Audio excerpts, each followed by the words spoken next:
Bonjour et bienvenue sur cette nouvelle vidéo de la chaîne Vinoscopie, une chaîne de vulgarisation scientifique autour du monde du vin pour ceux qui ont soif de connaissances. Attention, si vous n'avez pas vu les 2 premières vidéos de cette série Les accords mets et vins, je vous invite à aller les voir avant de regarder cette vidéo. Je vous invite également à aller voir la vidéo Différencier les vins entre eux pour pouvoir comprendre pleinement cette vidéo. Dans cette vidéo, je vais vous détailler quel type de vin s'accompagne avec quel type d'aliment. Avec une viande, on cherche un équilibre. Le vin ne doit pas s'effacer devant une viande au goût trop prononcé, mais ne doit pas non plus écraser une viande au goût subtil. Face à une viande très grasse, on peut viser le contraste avec un vin au tanin affirmé ou à la vivacité franche pour trancher le gras et redynamiser le plat. Avec une volaille, on évite un vin rouge puissant qui domine complètement. On cherche un accord plus délicat et pourquoi pas une alliance surprenante qui donnera de l'originalité au plat. Avec un gibier, on vise l'élégance, sans oublier que certaines viandes fortes en goût demandent un vin qui sache s'affirmer. N'hésitez pas à mettre pause pour voir un peu plus en détail les accords mets et vins que je vous propose pour chaque type de viande. Attention, les petites astérix correspondent à des accords surprenants. Avec un poisson, on évitera les tanins marqués qui feront ressortir une sensation métallique. On préférera s'orienter vers des vins aromatiques et légers pour un accord aérien ou marin.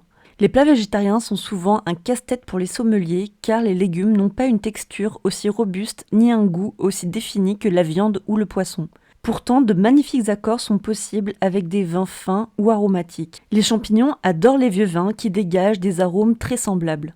Si les herbes au goût discret apportent une touche de fraîcheur que le vin viendra souligner, les aromates plus puissants appellent un vin de caractère. Quant aux épices, elles sont l'occasion de marier un vin original. À noter, un vin sucré n'a pas son pareil pour apaiser le feu d'un piquant. À moins d'être totalement réfractaires au vin blanc, ce sont bien eux qui accompagnent au mieux les fromages de tous les styles, car ils évitent d'assommer les papilles. Et enfin, les desserts offrent l'occasion de goûter les vins sucrés et mutés à assortir selon les arômes de fruits jaunes ou de fruits rouges. Il y a néanmoins quelques accords à éviter. Quelques aliments n'apprécient pas la présence d'un vin. Non seulement ils n'apportent rien au vin, mais pire, ils s'acharnent à en détruire les qualités.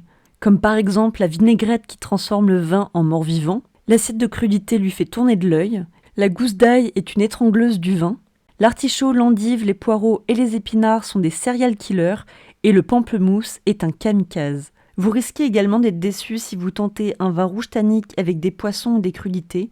Les vins rouges légers et souples, comme par exemple la Loire ou la Bourgogne, peuvent s'entendre avec les produits de la mer, mais le poisson donne un goût métallique au tanin, comme je vous en ai déjà parlé précédemment.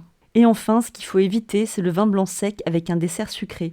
Le vin se raidit face au sucre et agresse le dessert. Et si vous voulez aller encore un peu plus loin au niveau des accords mets et vins, je vous invite à aller voir la partie 4 de cette série.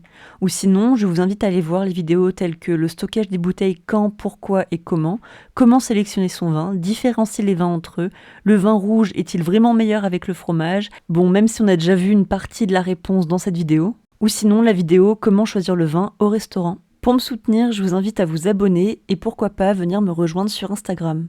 Merci de votre attention et à bientôt pour une nouvelle vidéo.